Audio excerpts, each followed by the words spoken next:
Terima kasih pemirsa, Anda masih menyaksikan Dotcast. Dan tadi sempat terputus bagaimana pokok pengajaran Paus Fransiskus yang punya prinsip Yesuit tapi juga mengadopsi Fransiskan, yaitu kaul kemiskinan. Dan beberapa pengajaran dari mendiang Paus ini menyuarakan hal-hal yang saya rasa melampaui ajaran Katolik ya, tadi merawat lingkungan dan lain sebagainya. Kalau disoroti terkait dengan semangat Fransiskan dari almarhum Bapak Suci ini, bagaimana ia mengadopsi semangat orang miskin gitu. Kita harus hidup dalam sederhana. Bagaimana Romo melihat ajaran ini? Ya, yang pertama kalau ingin melihat ciri khas Fransiskan dari sosok Paus ya, pertama tadi itu kesederhanaan. Itu sudah tampak dari cara hidup beliau. Kemudian sikap sederhana itu kan kemudian menumbuhkan cinta yang besar. Cinta yang besar kepada siapa? Kepada saudara-saudari kita yang lemah, yang miskin, yang tersingkir, yang lansia, yang sakit. Bahkan para pengungsi. Para pengungsi pun. Para pengungsi. Bahkan ketika beliau ke Indonesia itu kan datang ke kantor KWI untuk apa? Tidak untuk bertemu dengan para oskop loh. Untuk bertemu dengan para defabel. Untuk bertemu dengan mereka yang sakit. Untuk bertemu dengan mereka yang tua. Ini menjadi sebuah bentuk cinta yang begitu besar dari seorang Bapak Suci. Bela rasa begitu kuat. Dan yang menarik adalah dia itu memberi cinta yang sungguh-sungguh total. Buktinya apa? Ketika beliau akan meninggalkan aula KWI, Paus menyalami satu persatu. Ada 100 lebih itu. Teman-teman kita yang defabel, sakit dan lansia. Bahkan juga yang mendampingi pun juga ikut disalami. Jadi cinta sebagai pelayan, sebagai pemimpin dengan semangat kemiskinan tadi itu ditampakkan di situ. Itu satu. Yang kedua, kepedulian beliau pada lingkungan hidup itu juga menjadi ciri khas dari Fransiskus Assisi juga. Jadi beliau juga dulu dikenal sebagai orang suci yang bisa berbicara dengan hewan pun adalah bersaudara. Hewan ya. Saudara. Makanya mereka disebut saudara Dina. Iya, saudara Dina. Iya, menyebut semua itu saudara, sahabat, pokoknya menjadi bagian dari hidup kita. Dan itu juga dihayati oleh Paus kita ini. Dengan tadi itu, dengan adanya ensiklik Laudato Si dan Laudato Deum, ya, terakhir untuk semakin mempertajam Laudato Si itu menjadi satu bentuk bukti bahwa memang beliau ya mencontoh Bapak Fransiskus Assisi untuk hidup dan kepemimpinan beliau. Dan salah satu contoh itu adalah ketika beliau membuat misa di pantai, salah satu pantai di Italia untuk para pengungsi, Lampedusa, Italia. Dan di situ para pengungsi dari Eritrea 360 orang tercatat ya. Lalu banyak yang tidak sampai di pantai. Dia menggunakan altar pakai sampan yang kecil yang sudah rusak di situ, jadi altar, dan dia bikin misa di situ. Sebagai seorang paus tanpa kemegahan apapun. Nah, sangat sederhana kan di pinggir pantai dengan apa adanya. Tapi yang jelas beliau hadir untuk orang-orang yang terpinggir, ya, orang yang migran, terpinggirkan, kayak gitu itu. Oke, bagaimana Bapak Paus ini sangat dekat dengan umat, bahkan yang paling dasar sekalipun, unit terkecil sekalipun, itu juga karena beliau sangat menyoroti hal-hal yang terjadi di sekitar kita ya, seperti contohnya mungkin konflik di Gaza. Bagaimana Bapak Paus terus menyuarakan perdamaian, hentikan, lakukan gencatan senjata dan lain sebagainya. Ya, sebelum ke situ saya masih ingat, ini sangat menarik ini, Mona, doa Paus waktu di Lampedusa itu. Kami telah kehilangan rasa menangis. Kami telah membiarkan budaya kematian menjangkiti nurani kami. Ya Tuhan, ampunilah kami. Ya. Itu sangat menyentuh doanya. Dan menurut saya ini kan juga persoalan yang ada di Indonesia. Mestinya harus dilihat. Ya, migran. Berapa ribu orang Indonesia yang bekerja di luar negeri dan tidak semua dan mengalami seperti ini. Betul, mengalami penderitaan, mengalami hidup tidak nyaman. Apa yang diimpikan ketika berangkat dari Indonesia itu kadang-kala tidak seperti sesuai dengan impian mereka harus menderita, sengsara dan sebagainya. Itu yang ke luar negeri. Tapi juga ada yang mereka berpindah antar pulau juga banyak. Antar pulau. Iya, untuk bekerja di daerah lain. Maka ini juga menjadi perhatian kita sebagai umat Katolik pada khususnya dan semua orang beriman untuk memberi perhatian lah. Ada human trafficking. Ada, itu apalagi ada perdagangan manusia seperti itu yang sudah manusia dianggap seperti barang dagangan yang dihargai dengan harga tertentu. Itu kan sebuah perendahan martabat manusia. Padahal manusia kan itu tak ternilai harganya karena ciptaan Tuhan yang paling mulia, paling dicintai, tapi dihargai seperti barang dagangan. Lo mau meneruskan apa yang tadi sudah ditanyakan sama Mona. Ini kan ini banyak sekali bersuara tentang menghentikan perang antara Ukraina dan Rusia. Betul. Lalu kemudian juga menyuarakan untuk menjamin hak-hak rakyat Palestina. Betul. Kalau Romo melihat seruan atau langkah-langkah Paus Fransiskus yang ini gimana? Iya.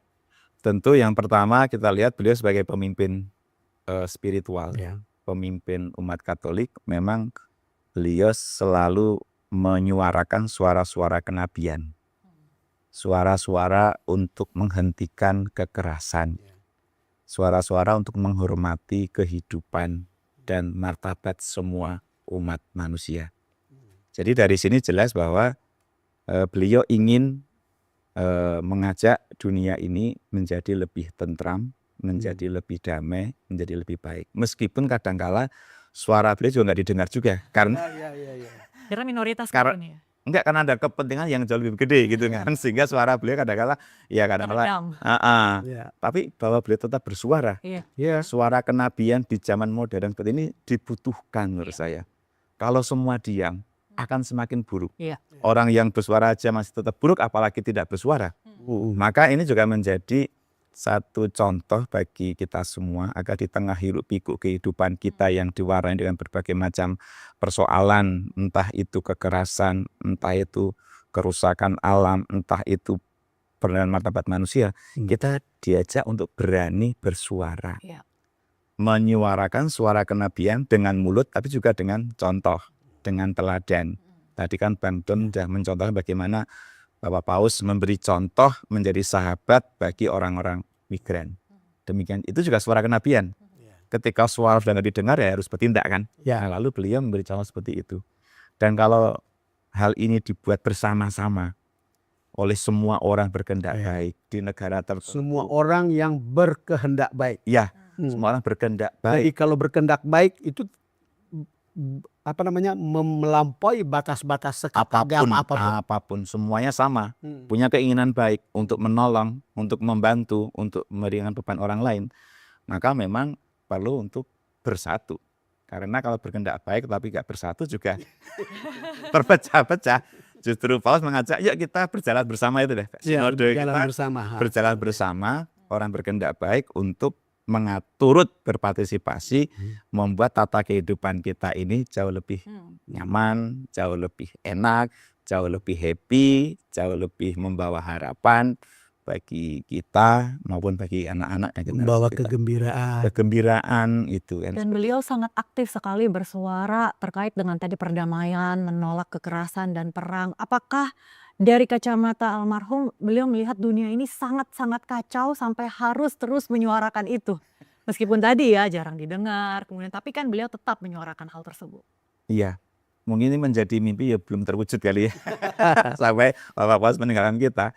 Mungkin beliau juga punya mimpi supaya selama beliau menjadi Paus ada perubahan yang lebih signifikan. Tapi mestinya kan perubahan itu kan bisa sampai ke tingkat bawah sebetulnya, karena gereja juga kan ada di bawah.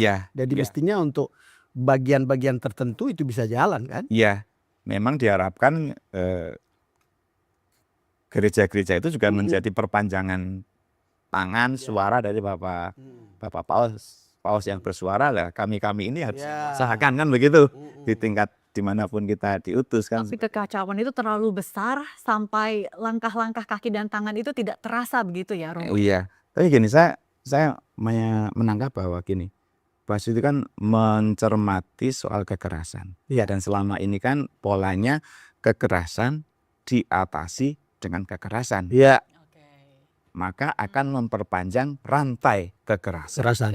Itu kan. Betul. Sementara Paus mengajak, kita itu tidak memperpanjang rantai kekerasan, tapi memutus rantai kekerasan. Karena kalau setiap tindak kekerasan dihadapi dengan kekerasan akan pernah selesai. Akan selesai. Tapi beliau dengan mengatakan hiduplah dalam damai, ampunilah, perbanyak dialog, perbanyak omong-omong di meja begini dengan menggunakan hati, akal budi, tidak menggunakan senapan, senjata, bom dan apapun.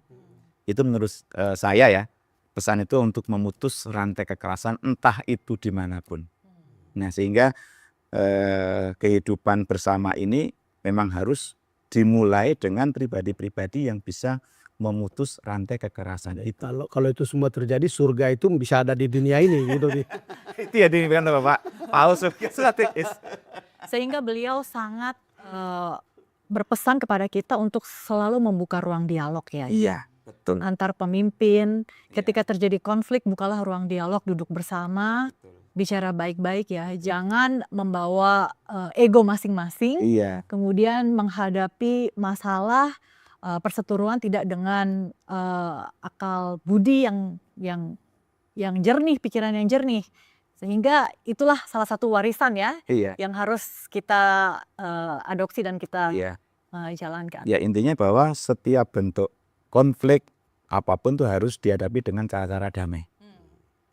Tidak boleh dengan kekerasan. Karena apapun itu pasti akan menimbulkan korban, akan menimbulkan penderitaan, dan itu mesti akan menimbulkan dampaknya sangat panjang. Ya. Tidak hanya peradaban yang tinggi dan baik itu kan memang mengandaikan dialog itu yang lebih diutamakan. Ya. Jadi orang tidak boleh berpikir pendek dengan jalan kekerasan. Ya. Orang tidak boleh berhati batu membeku untuk kemudian menutup kemungkinan pembicaraan secara terbuka. Ini tidak hanya saja lintas negara Bang Don, tapi juga dalam rumah tangga ya.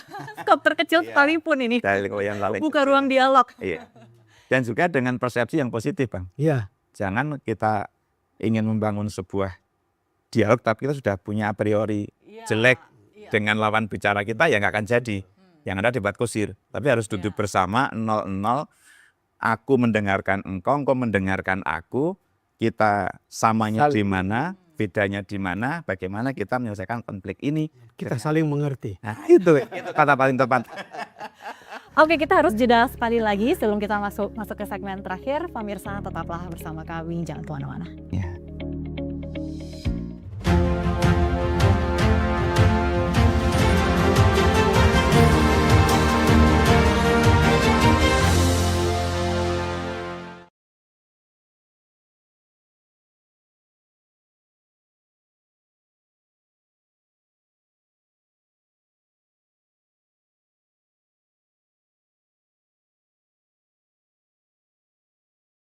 Kayak, baru kayak, jangan